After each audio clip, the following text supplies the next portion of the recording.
All right, so my name is Kara-Leah, and I wanted to just speak to something money. I want to talk about money, and I want to talk about people who say money's not spiritual. So at the recent NZ Spirit Festival, I was the MC for a panel looking at cryptocurrency and NFTs, just the online digital world of crypto DAOs, all these different things. And I invited 5 people who are immersed in this world in very different areas to come and speak to this world, specifically looking at opportunities for conscious investors, conscious business people, conscious creatives to take advantage of the technology of crypto and blockchain, et cetera, et cetera. Anyway, we just published the video on YouTube on the NZ Spirit channel. I'll throw a link down below. And there's already 2 comments on it. Yay! And both of them said the same thing, that they were really disappointed and so sad because money's not spiritual. So I just wanted to come on and say, bullshit. Everything is spiritual. Every single thing in this world is spiritual, because spirit, right, that which we truly are, awareness, is in everything. It is in everything, everything, everything. Um, and when someone says, you know, when somebody says, money's not spiritual and it's so sad that you guys are doing that, it's like, wait a second, it's not sad. What you're attempting to do is you're attempting to emotionally manipulate, in essence. You're like taking your emotional landscape and projecting it outward and attempting to like guilt trip or use emotion in order to control the external world, which is fundamentally unclean. And that is kind of the way that people will often interact with reality, is that they judge or attempt to control or attempt to manage or manipulate what is external. Now, for some people on the spiritual path, money's neither here nor there. It's not a thing. It's like whatever. And that's totally true, because it's just, it's not a concern for them. But it doesn't mean that they're necessarily going to be judging or projecting onto other people and how other people choose to interact with things. Um, I run a program called Money Mastery Immersion. And one of the reasons that I focus on money is because often spiritual folk have all kinds of beliefs and conditioning around money. And because money, sex, and power are where our biggest traumas and our biggest amounts of conditioning lie. And my focus when I'm looking at working with people is actually on the dissolving of conditioning. It's about coming into cleanness.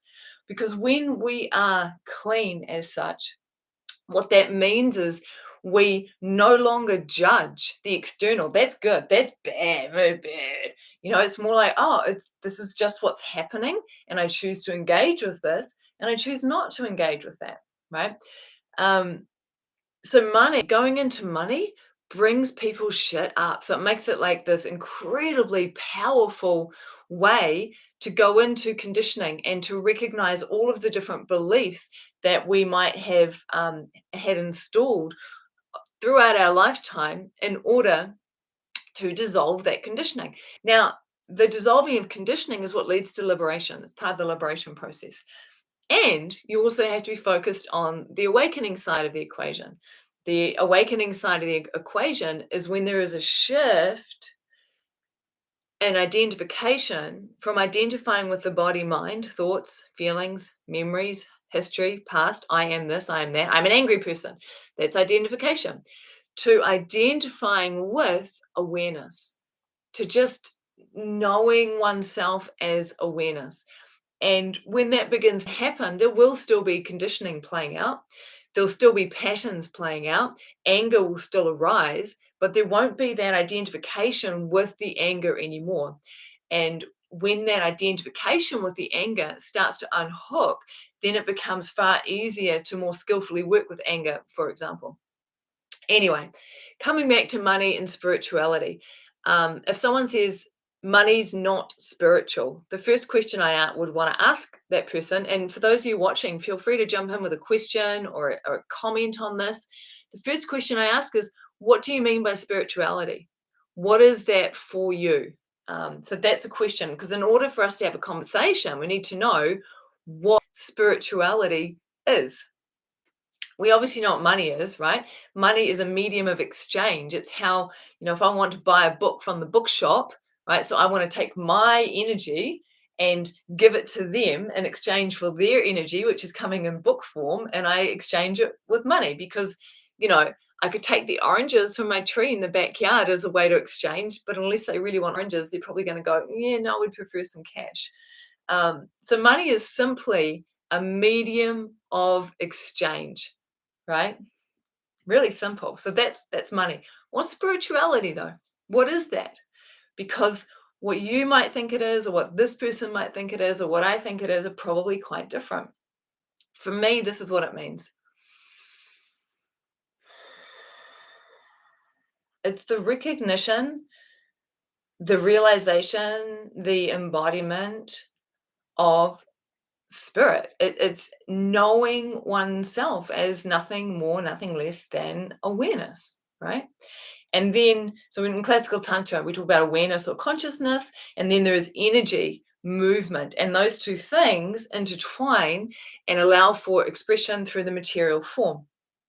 So that's spirituality for me. It's the dance of like life coming into material form in order to express itself, in order to be in the world and enjoy the world, right? Classical Tantra talks about awakening, which I mentioned before, right? That shift in identification, so knowing oneself as awareness, and then liberation, which is the dissolving of conditioning, and then enjoyment, right? Enjoying life.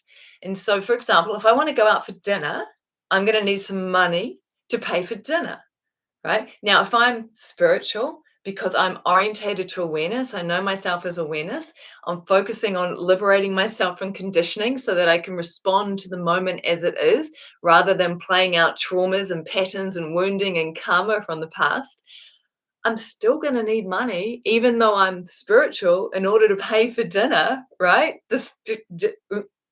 Um, Now, money is not spiritual. What's really being pointed to is like maybe the pursuit of money is not spiritual. And this is where the nuances do become curious and interesting and important, right? And this is some of the work that we do on Money Mastery. It's looking at, right, if I'm pursuing money. So right now, I would love to buy a house because I would like to give my son, who is now 12, the experience of living in a home that we own. So he could have the experience of painting his room, whatever color he likes, redecorating it however he likes, etc., etc., etc. So I have a desire to buy a house. Now, to facilitate that, it's fairly likely I'm going to need money because that's how we do this exchange thing, right? So money is not spiritual. I can still be living a completely spiritual life focused on awakening and liberation, and be clear that I would like to have this experience. And if I'm going to have this experience, then I'm going to need money. And so then it actually starts to get really, really logical. Oh, it costs $1 million to buy a house. Oh, I need a deposit of $200,000. Oh, I need an income of 150,000 or whatever. So then this is all money. It's all money. And then I have to make a decision. It's like, okay, what kind of job or what kind of business or what kind of services could I offer? How could I offer my energy into the world so that I can contribute value in order for that value to be exchanged for the money that I then require to buy the house? How is that not spiritual? But it's all about money, but it's also spiritual, right? So when people say money's not spiritual, I'm like, cool, great. That's what you believe. That is a belief. And totally cool, great. But you don't have to engage with money. You don't have to engage with things that are looking at how money works. You don't have to start investing. You have to start saying, you just don't engage, like whatever, cool. But you don't need to criticize or judge or put down or reject or ostracize those who are engaging and playing with money, because that's what they choose to do, right?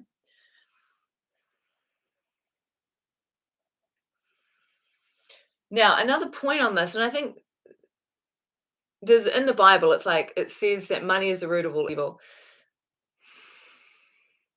The actual quote is more along the lines of attachment to money is the root of all evil, right? And this is critical to understand. There's a difference between engaging with money as a means of exchange in order to be in the material world and dance in the material world. But then there's attachment to money, right? And attachment from a spiritual perspective, what this is totally my own perspective, right?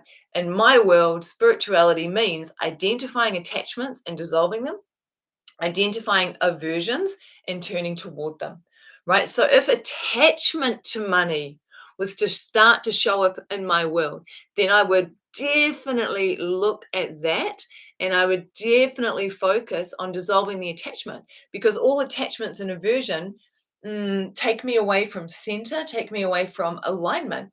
And I want to be in center and I want to be aligned. So attachment to money, and I think this is the nuance when people say money's not spiritual. What they're really pointing to is that attachment to money is not aligned with spirituality. Or if you are spiritual, you're going to need to dissolve your attachment to money.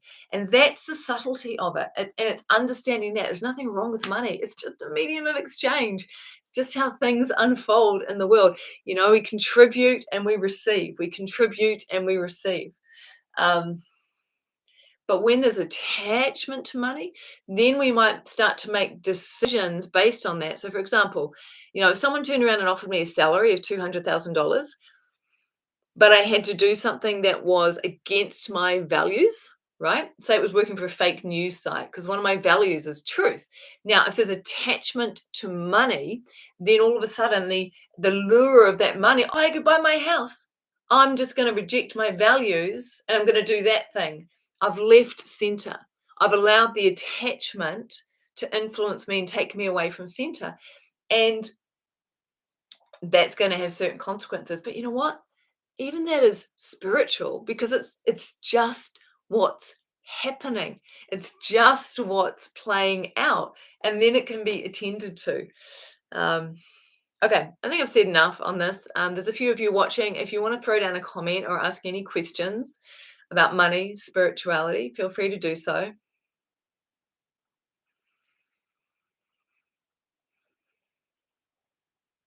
Okay.